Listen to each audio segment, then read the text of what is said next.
On se retrouve aujourd'hui pour la série féminine avec un plateau de rêve. C'est le quart de finale entre l'américaine Lizzie Bummershine et la colombienne Clara Guerrero.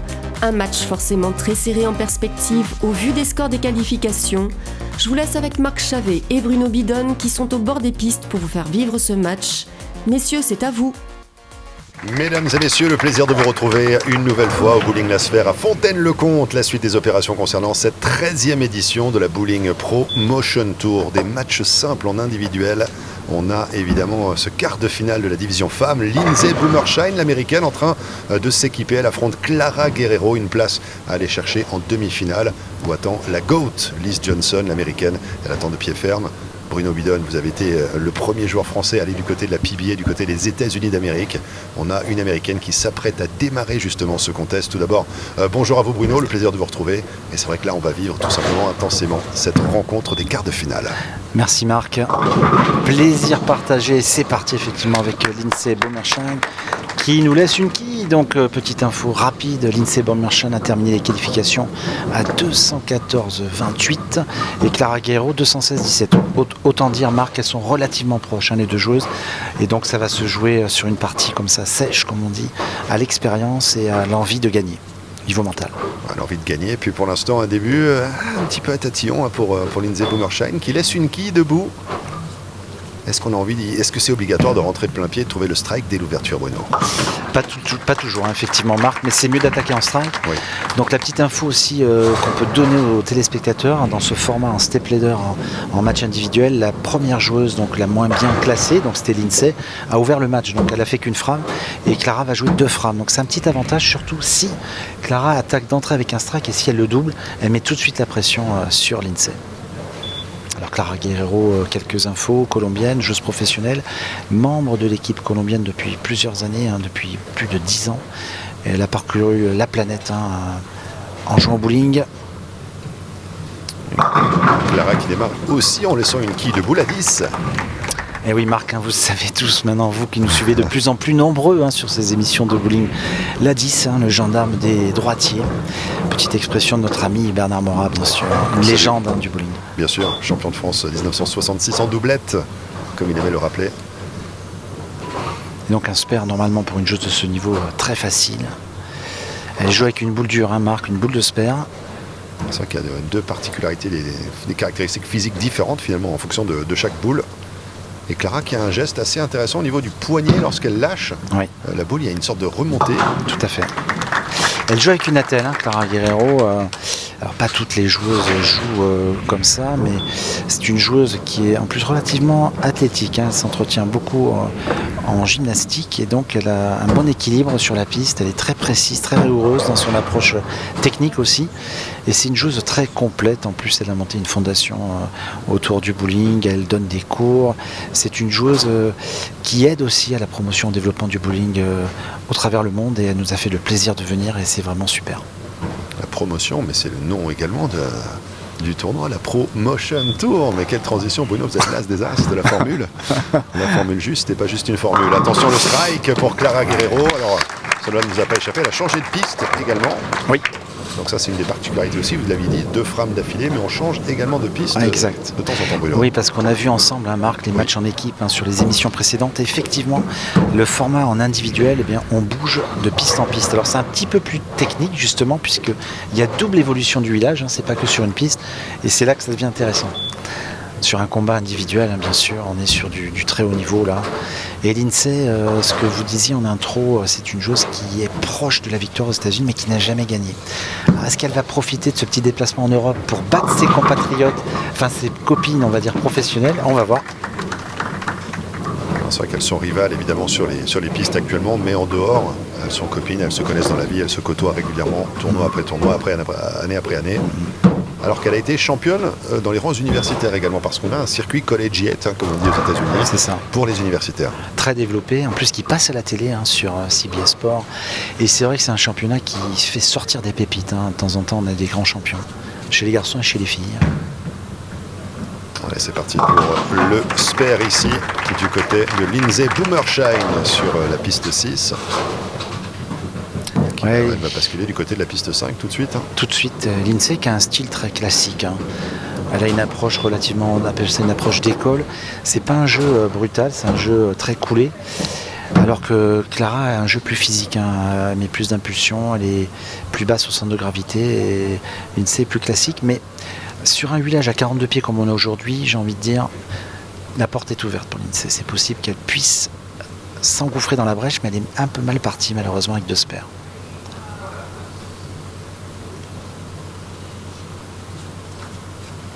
Allez, Bummershine pour le début de la 3e frame avec ce strike. Ça y est, elle ouvre le compteur strike, Marc. Alors vous savez ce qu'on dit à ce niveau-là, quand vous trouvez le strike, elle a trouvé le strike sur la 5. Normalement, elle va le doubler, mais il faut qu'elle trouve sur la 6, parce que sinon ça fait, on tricote un peu, vous voyez, un coup l'un, un coup pas l'autre. Donc il faut arriver à doubler sur les 2 pistes, et une fois que vous avez trouvé, en général, vous enchaînez.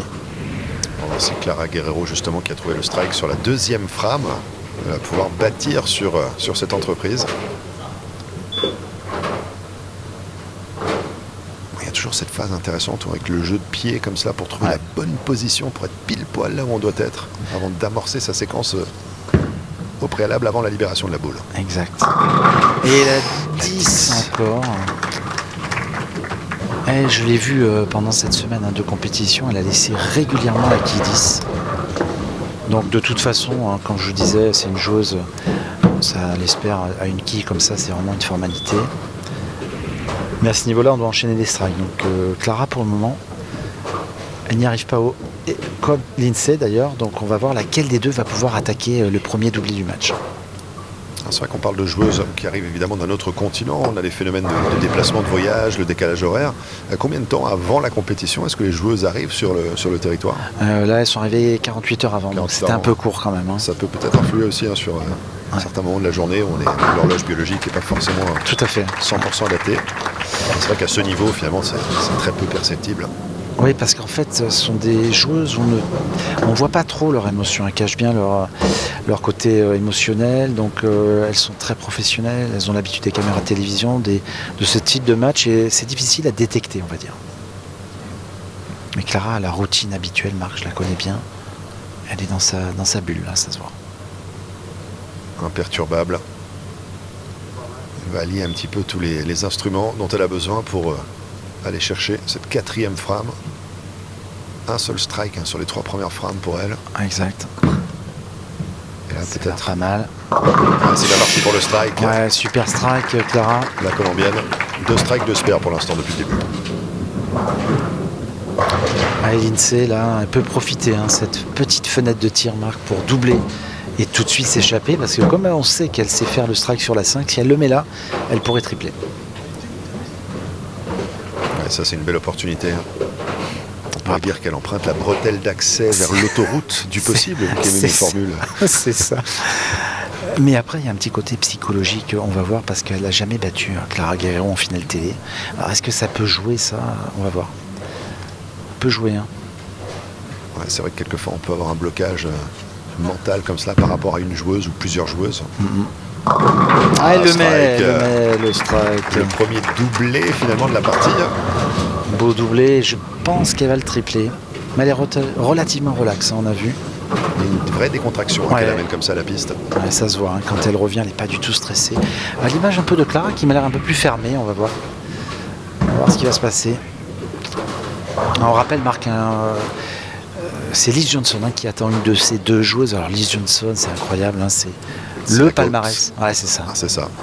C'est la reine du bowling pro. De tous les temps, c'est un nombre de titres incalculable du côté de la PBA, évidemment le circuit c'est ça. d'Amérique du Nord. Avec du 25 coup, titres. C'est ça, moi je l'ai un peu surnommé la Walter Williams des femmes. Bon, c'est ça en fait, si on regarde bien, c'est exactement ça. C'est vrai que quand on avait échangé avec elle rapidement hier dans les couloirs de l'hôtel, elle disait non, je ne suis absolument pas Walter Ray, il est bien au-dessus de moi. Oh, la 10 là-dessus, Marc. Elle ne s'échappe pas pour le moment.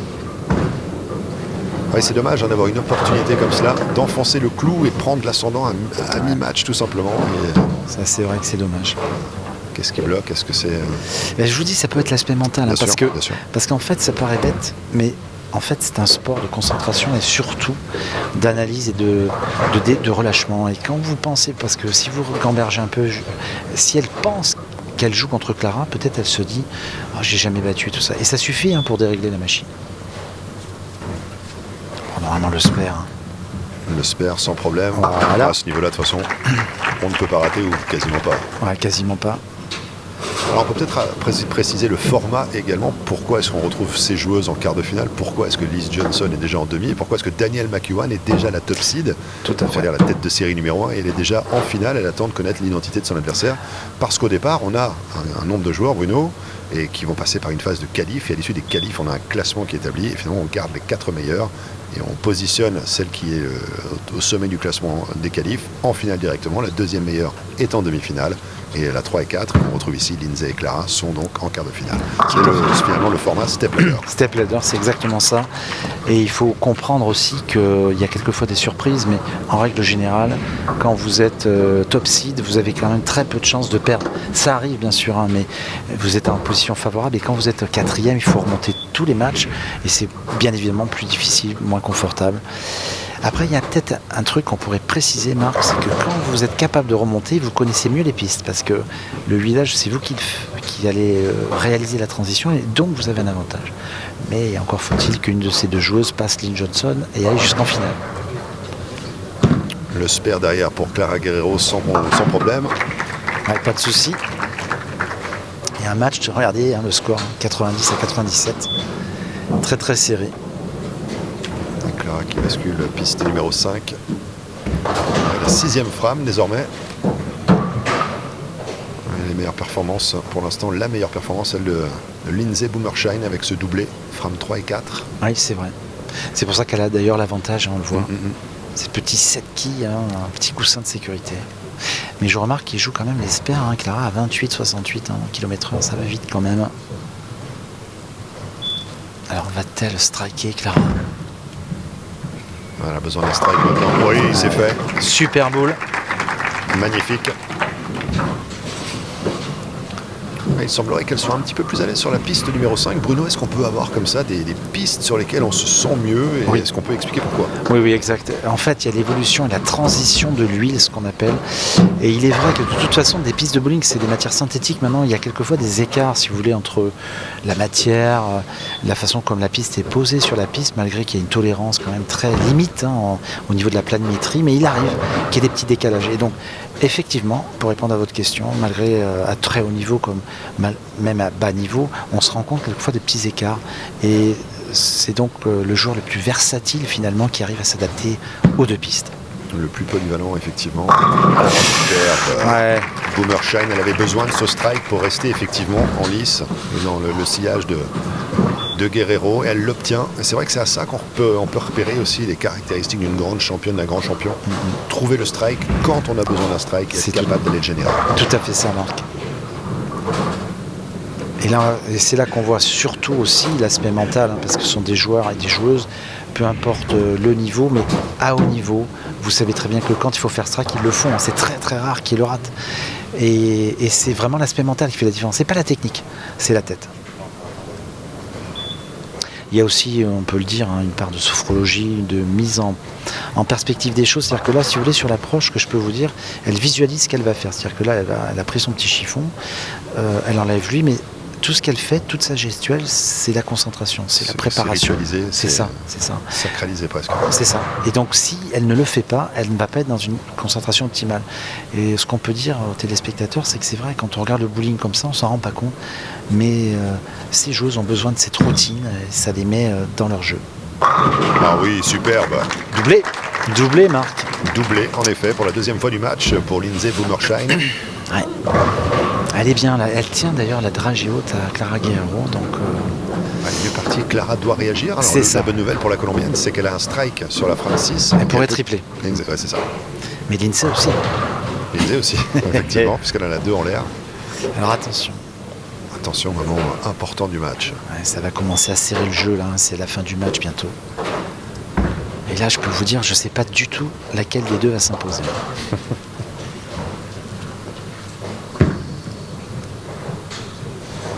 Superbe.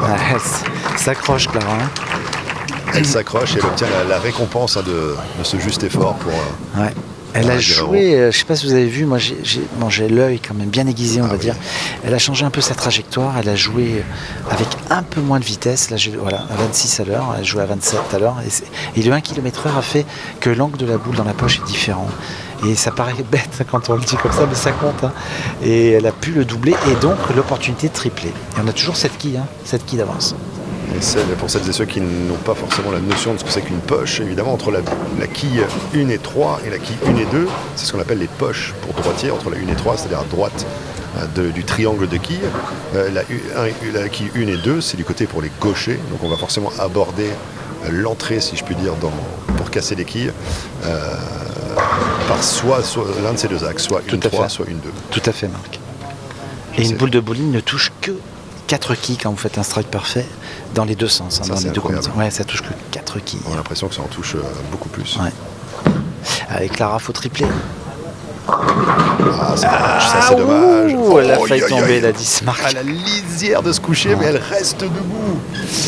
La 10 qui pourrait finalement changer complètement le cours de ce match. Tout à fait. Alors là, moi, je vais vous dire mon sentiment à ce moment du match. Avantage Boomershine. Ouais, parce que je vais vous dire, Boomershine, c'est la première fois qu'elle a l'opportunité de battre Clara Guerrero en finale télé. Elle a un doublé. Elle n'est pas aux États-Unis, elle est en France. Et je pense, sincèrement, qu'elle va le faire. Écoutez, on va voir, hein, mais je peux me tromper. Mais on va vous appeler Bruno Bidonemus. Mais on va voir. Elle va peut-être faire ça parce que je la sens un peu plus positive que Clara, c'est-à-dire qu'elle est dans une spirale mentale différente. Elle subit moins le jeu, ça se voit. Et je pense que l'INSEE...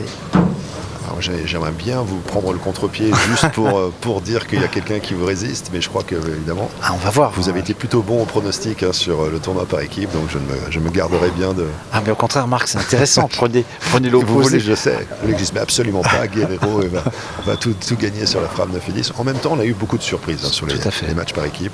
On n'est jamais à l'abri d'une belle surprise. Mais regardez, elle est bien partie. Je la sens très concentrée. Ce serait un troisième d'affilée si elle parvient à aller chercher le strike. La 10. La 10, décidément. Que fait la 10 ? Elle me fait mentir. J'ai l'impression que la quille 10 sur la piste 6... Elle est bien là, hein, ça je peux vous dire. Elle n'est pas au chômage, la quille 10. Et du coup, Marc, rien ne bouge. Il y a toujours ces 7 quilles. Si elle fait spare, on va se retrouver au statu quo de la frame numéro 5. Rien n'aura bougé, donc le match est jouable jusqu'au bout. Vous êtes peut-être dans le coup, Marc, sur ce coup-là. Vous allez peut-être gagner. Votre prono va être bon, peut-être. Hein. Je n'ai même pas fait de prono. Vous faites les pronos pour Bruno, les pronos pour Marc. Ça y est, le spare est acquis. Spare facile. Du coup, 2 frames, Bruno. Une belle dramaturgie, là encore. Ouais. On a des beaux matchs. On a des beaux matchs sur cette tournée. Ça va se jouer à la fin, une nouvelle fois. Alors là, 166, il y a une quille de moins du coup que tout à l'heure. Guerrero grappille, elle grappille.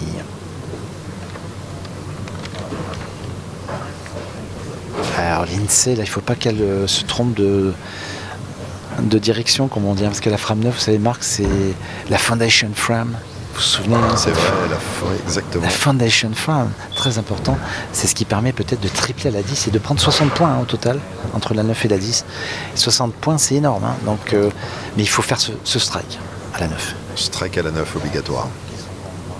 Aucune pression sur les épaules, quelle qu'elle soit. Boomershine libère la boule.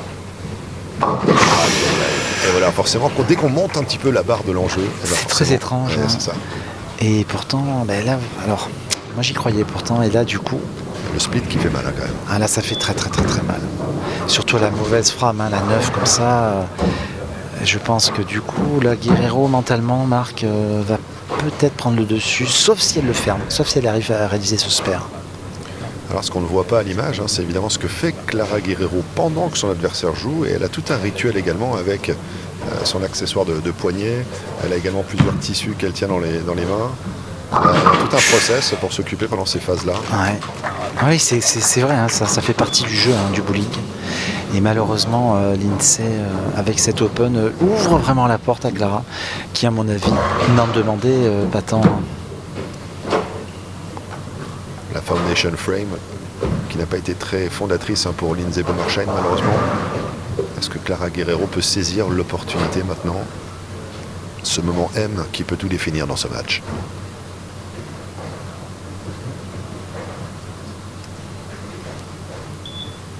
Oui, en vitesse de boule, on est à 28-29 pour Bummershine et 1 km/h de moins quasiment pour Guerrero.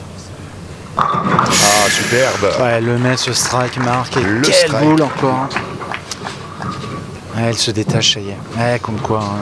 Vous êtes en train de. Ah, vous voyez. C'est vrai que vous n'avez pas parié, mais vous êtes bien parti, Marc, sur ce coup-là. Je croyais. La prochaine fois, vous allez me suivre. Oui. J'aurais préféré, pour être honnête avec vous, ça m'aurait fait plaisir que Lindsey passe le cap, parce que c'est une joueuse qui mérite d'avoir un petit déclic. Elle est encore jeune, elle a encore des années devant elle sur le circuit pro. Mais si elle n'arrive pas à battre Clara, elle n'y arrivera peut-être jamais. C'est ce qui est inquiétant. En effet, une opportunité de plus qui lui passe un petit peu sous le nez. Guerrero maintenant avec le strike sur la Foundation Frame qui passe frame numéro 10. La dernière, mais on peut aller loin avec des strikes. Il y en a une qui reste debout, toujours la 10. La 10 encore. Et donc avec le spare et strike, elle terminera à 208. Le match n'est pas fini, Marc. Le match n'est pas fini. Car avec un triplé, Lindsey peut gagner le match. Peut terminer à 211. Avec un triplé, c'est un facteur de difficulté encore plus élevé que le strike à la Foundation Frame. Oui, ça c'est vrai, mais elle peut être libérée peut-être. Bien sûr. Pour lever cette malédiction qui pèse sur elle depuis tant d'années. Peut-être. Imaginez si tout basculait à Fontaine-le-Comte, ici sur le sol français, à quelques kilomètres seulement de Poitiers, le futuroscope, le futur deviendrait le présent et elle serait enfin libérée de cette emprise. Tout à fait. Allez, déjà il faut le spare, Clara, pour rester dans le match. Mais c'est pas le style de la maison de rater les spares, Clara Guerrero. Le spare est là. Je pense qu'elle devrait nous faire un strike pour terminer solidement ce match à 208 et obliger son adversaire à faire au moins 2 strikes. Parce que si strike expert fait 201, c'est plié. Mais elle oblige en fait Lindsey à faire 2 strikes au minimum.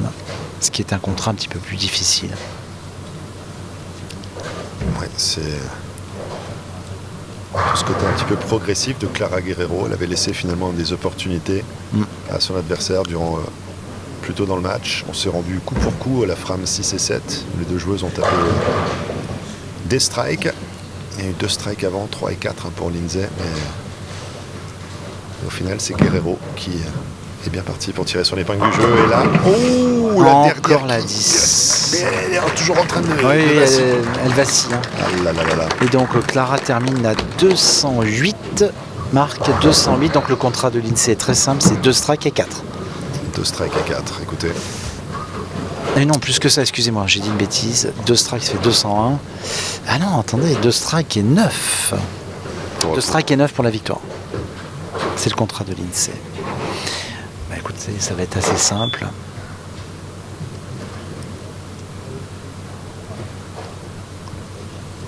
Petite erreur de ma part, effectivement. 2 strikes et 8, non? Exactement, Marc. Je voulais savoir si j'osais pas le dire parce que vous avez bien fait, 2 strikes et 8. Et 2 strikes et 8. Première boule. Superbe. Oui, strike numéro 1, ça c'est fait. C'est fait. Encore un. Encore un et un 8. Et la victoire est acquise.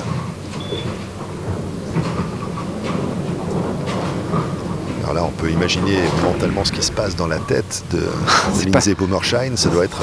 C'est un peu compliqué, je pense. C'est ça. Après, si elle arrive à faire abstraction et à reproduire ce qu'elle a fait sur le lancer précédent, c'est bon. Mais c'est bien évidemment plus dur à faire. C'est plus facile à dire, je veux dire, qu'à faire. Laisser passer ses pensées dans un moment aussi crucial, aussi déterminant, notamment quand il y a ce blocage depuis tant de temps. C'est ça. Là, c'est ça. On va bien voir. En tout cas, elle se concentre. Elle m'a l'air quand même bien déterminée.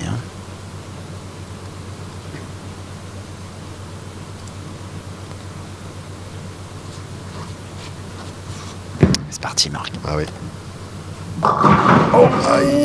Ouais, 9. C'est perdu malheureusement. C'est fou ça, Marc. Elle n'a pas joué pareil la boule, on a vu, elle n'a pas joué libérée. Il y avait quelque chose de différent, une sorte de rétention, quelque chose qui ne sortait pas. Ouais, elle a gardé la boule un petit peu dans la main, elle a fermé un peu sa main. Et donc du coup, malheureusement, elle est éliminée et Clara Guerrero continue sa route, Marc, et elle va aller affronter Liz Johnson. Et voilà, la dernière quille, 201 donc, le score final, victoire de Clara Guerrero, vous le disiez Bruno, qu'on retrouvera évidemment un petit peu plus tard face à Liz Johnson, The GOAT, la meilleure de tous les temps. Ça sera l'affiche de la demi-finale. Les stats de ce quart de finale, égalité parfaite au strike et au spare pour les deux professionnels. Tout bascule sur la 9e frame. Lindsay réalise une open là où Clara strike. Score final 208 à 201 pour la Colombienne qui part en demi-finale. Tout de suite, c'est l'interview avec Marc qui va recueillir les impressions de Lindsay.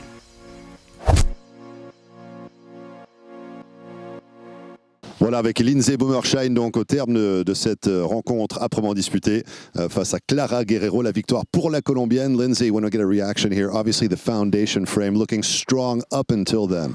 What happened at frame number 9? I mean, this whole match isn't really my game. I don't play a straight, but I had to do what I had to do. I got it out a little bit, it was a little firm, and it just went completely past the break point. And I thought I made the spare, the washout, and then I just knew that I needed a double, so I came over to the 10th frame, and I thought I made 2 really good shots. Lane 6 is a lot tighter than 5, just down lane, so I moved my eyes in a little bit. I wasn't going to miss that pin, and, it was a really good game except for one shot. So what can you do? C'était un très beau match. Il y a eu un seul coup finalement qui a fait toute la différence sur la fin de la rencontre. Je me suis mis un petit peu la pression à l'issue de la foundation frame, la frame 9. En rentrant à la 10, je savais qu'il me fallait le doubler pour espérer aller plus loin. Ça n'est pas sorti. Il y avait évidemment ce blocage qu'on a évoqué un petit peu plus tôt. Mais bon, c'était un beau match quand même, malgré tout. Obviously, looking at that particular moment in time, we saw when you were playing frame 10 after the first strike, you were just loaded with emotion out there. Maybe that motion, the release of the ball was a little bit different to what we saw you do beforehand. Is there something that justifies that in particular, or is it just a sort of something mentally going on at that particular moment? I think it's really hard to try to throw good shots when you need them. So the first one I really wanted to get, because that is going to give me a chance. If I didn't strike on that one, then I wouldn't even have a chance to win the match. So to me, I stay within myself, very quiet, very calm. I go through my same routine process every single shot, which I'm sure you saw. The approach is very slippery for me, so that's why I had to lick my shoe. So to me, I did everything I possibly can. Just one bad shot, and I thought I gave myself a chance. Là, Lindsay nous explique qu'elle a fait tout ce qui était en sa capacité pour essayer d'aller au bout de l'effort, au bout de l'entreprise. Malheureusement, il y a eu ce coup qu'elle n'a pas réussi à trouver. Deuxième coup de la frame numéro 10. Voilà, elle a joué, elle a perdu. C'est ce qu'elle nous dit. Thank you so much, Lindsay. Merci beaucoup.